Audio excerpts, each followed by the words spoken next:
السلام علیکم ورحمۃ اللہ وبرکاتہ۔ معزز ناظرین، جمعے کے دن یہ دو دعائیں سب مسلمان ضرور پڑھ لیں۔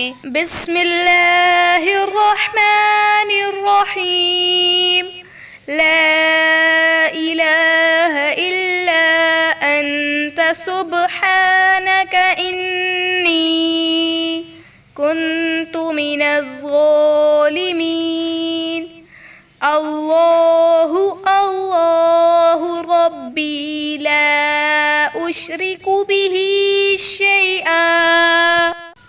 صبح و شام کا بہترین وظیفہ سورہ فاتحہ، سورہ اخلاص اور آیت الکرسی تین مرتبہ پڑھیں۔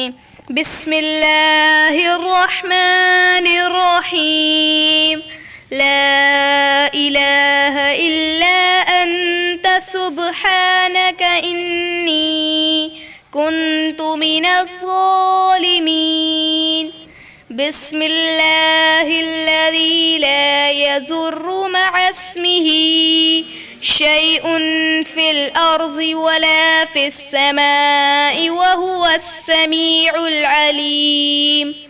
اول و آخر درود ابراہیمی 3 مرتبہ پڑھ کر انسانیت کے لیے دعائے خیر فرما دیں۔